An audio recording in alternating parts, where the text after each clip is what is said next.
Mike earlier this week had an exclusive article with Mickey Loomis, Saints GM, and Mickey Loomis basically said that he doesn't believe in tanking or the process that they've popularized in Philadelphia, and that they'll never go all the way down that road. But do you think the Saints should start considering tanking and something along those lines? They won't. I mean, should they? Yeah, I mean, like you kind of should. I mean, there's things you could do to lean into the badness of it. Like trading Marshawn Lattimore alone is as close as they've done to that concept since Jimmy Graham and a few others in 2015. It's not tanking. It's not enough. Like you go out. Okay, so they trade Marshawn, and then you go out and Will Harris is practicing again, and he's going to play, and Eric McCoy's practicing again, and he's going to play. That's not like tanking. You could make those last a little bit longer. If you wanted to. Obviously, the players want to get on the field, so that's kind of fantasy land to say, well, like just keep Eric McCoy on IR. If he wants to play, he wants to play. He's trying to get out there. You can't tell him he can't play. But I mean, they aren't leaning into this. Like leaning into it would be like, well, hey, we're gonna move on from Derek Carr, so Derek, we're gonna just shut it down for the season, and we're gonna get rid of you in the offseason. Like that would be a move you could do to kind of lean into it and kind of embrace it and say, we accidentally lost this many games, but now we're gonna try to lose. But again, that's tough to do. It's easy to say, it's tough to do, because what are you saying to your team? You destroy your culture, all that erodes. Yeah. But I mean, I wouldn't be mad at it. I wouldn't be mad at some guys getting shut down, Derek getting. I mean, it can kill your culture, and it might be hard to come back from it in some respects. But also, like you kind of have a golden opportunity right now that you kind of accidentally got to, and you could end up with a top 1, 2, 3 pick this year, and then next year you're kind of playing with either Hainer or Rattler, and you're probably in the top 5 again. I mean, that's a really quick way to kind of supercharge your rebuild and take advantage of the situation you're in now without squandering maybe some of the value of it that you've had to suffer for inadvertently. Yeah. So, I mean, it's easy to sit here and say it's kind of, I was told by somebody recently that, quote, it's a bullshit concept. And I mean, what is? Like the whole idea of just tanking of tanking on purpose. Like it's not something that is realistic to do in this type of situation. Correct. And doing it on the fly. Like if you get rid of Derek in the offseason, I think that's received completely differently than just we're shutting him down in November to lose on purpose. Like you could, okay, well, I guess they're moving on from him. I mean, but if you do it right now, like I think it just hits different. So it is probably a little bit of a BS concept to talk about it in the moment, but boy, like you'd like to be able to find a way to take advantage of what you accidentally stumbled into. Yeah. Yeah, no, you're right. But, I mean, it's a little bit of a moot point because we're never going to see it happen. I don't think we'd ever see it happen this early in the season with almost any team. Now, trading away all your parts, we've seen Carolina do that a couple times now. That's one thing. If somebody wanted Derek Carr in a trade or DeMario Davis and Cam Jordan in a trade, getting back any more than like a 7th-round pick or whatever, great, win-win, and then you're tanking, but you're building for the future at the same time. I think it is something that could come into play with 2-3 weeks left in a season, not with 8-9 weeks left in a season. But yeah, Derek Carr is the big question mark to me. Derek Carr is the complete off-season question mark to me. Like we can talk about all the other little pieces. Are you keeping DeMario? Is Cam retiring? A few veterans here, a few veterans there. But I did a big salary cap breakdown this week too. And if you make the Derek Carr move, it's almost the only move you can afford to make because of the dead money response. So I'm fascinated. We're going to talk about that endlessly. But I don't think they're going to shut him down in season. I get the concept of... Let's redefine the combo.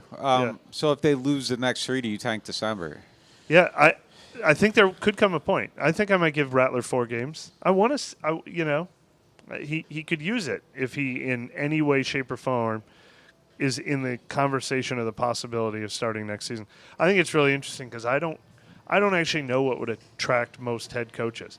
I think some coaches might want a Derek Carr. So they're like, good. I think I'm good. I think I could go win 9 games with this team and probably win Coach of the Year because they're going to go from 4 wins to 9 wins.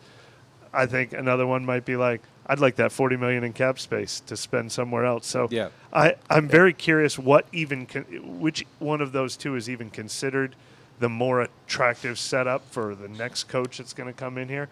But there's an obvious any game Rattler gets to play this year or Hayner gets to play next year is experience that would help them going into the future. So, yeah, there's a point. It wouldn't come till after the bye week, but December more than November, I think it becomes a real possibility. Look, in respect to like the actuality of what we're talking about too, like there's a lot of people that are fighting for their livelihood right now too, and you know the whole idea of like shutting it down. That's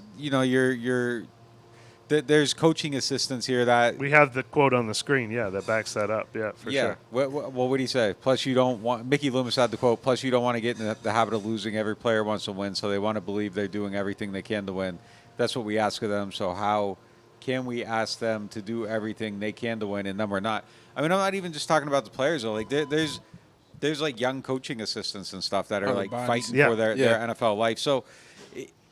There's just considerations here of shutting it down that are tough. I mean, it's a tough situation to be in, especially when you got that interim label on there. Rizzy isn't going to want to shut it down. You know, Joe Woods isn't going to want to shut it down. Clint Kubiak definitely isn't going to want to shut it down. He's trying to prove that he can be a coordinator, and if this doesn't go right, this could be his last chance to do that. I mean, he's already gotten like 2 of them on purpose, a half of one, in Denver. But like I don't like he needs to show it, to keep it going. And there's a lot of people tied to him. So it's tough to say just shut it down. But I don't know. You lose enough games, and at some point you got to put the future of the organization on the scale and kind of see where everything balances out. I agree it's way too early for it. But if you lose these next 3, it would be there comes a time. It would be a shame to kind of like really blow the opportunity. And I say that knowing the weight of what that means.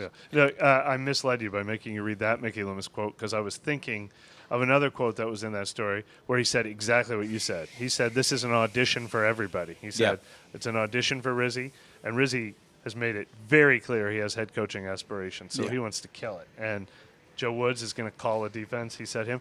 He also threw in older players that want to prove they still have something left in the tank. And that's what made me think of this quote. Like when he says this, I'm picturing Demario Davis and Alvin Kamara. And guys, Alvin Kamara just touched the ball 36 times in a loss to Carolina in a 7th straight loss. Like the pride is oozing out of players like that. And he said young players, Alante Taylor wants to prove that he should get paid like an outside corner in his next contract. Kool-Aid McKinstry wants to prove that he's a starter and they don't need to sign another. Like the team is loaded with players who want to win and want to be given the opportunity to win. So there are a number of reasons why. It's obvious you should tank if you were removing every other factor out of there and just, I want a higher pick and I want Spencer Rattler to get to start 6 games this year.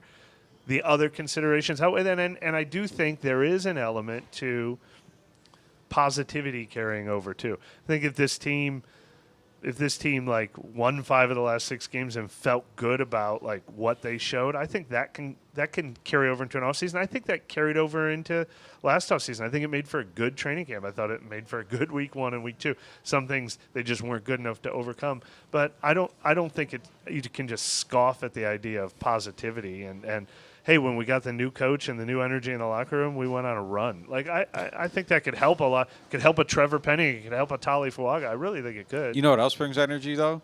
Shitter Sanders. And Will Campbell. Like that brings energy too. Sure. So, I mean, I don't disagree though. I don't discount anything you're saying, but boy, I think the players. Your way is what I would do with my fantasy team. I think players would be excited though. Like if they. Chris Olave's brother was tweeting about Shedeur this morning. I think people would be excited about that kind of stuff. I'm going to get back into what you just finished off with, but going back to what you said about if they just lose the last 3 games and then you go into December, that's losing against Atlanta, Cleveland, and the Rams. 2 of those are NFC teams. They're going to lose to the Rams. Well, I mean, can we put the graphic on the screen and just already say it's a loss to the Rams?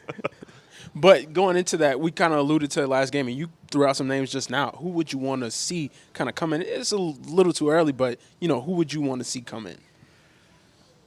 I don't know about any of the quarterbacks yet. I mean, I think we're probably talking about them. If they were in last year's class, I think all of them are behind Caleb, JD, and I think even Drake May. I think then is Is Shedeur better than Penix? Is he better than JJ? Is he better than Bonet? Like, I think that's where those conversations start. Cam Ward, I would put in there too. Yeah. I think Cam's probably more physically gifted than some of them, but I think just some of the processing in that isn't as refined as what JD was last year or Drake May, and then obviously Caleb. So I think that's where you start to look at it. Honestly, like Shedeur, you have to figure out,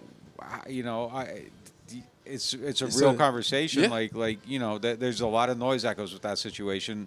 Are you equipped to handle it? And if so, cool. I mean, and it sucks that that's kind of part of the but that is going to be part of the conversation that people are having, whether it's fair or it's not. Like, that's just a reality of it. That's how football people think. They hate noise, and they hate more than noise. They hate outside noise, and that's something that you would have to consider. So that would have to be part of the thought process. Yeah, I mean, I would, and they're going to hate me for this. Like, I would probably, if I'm picking high enough and I have the opportunity to build out my O-line and just have my O-line be Will Campbell, Eric McCoy, Fuaga, and I'm building around that, and that is set for the next. I mean, McCoy's probably got a good 8 years left. Like, I don't know, you're set for the next decade on the offensive line.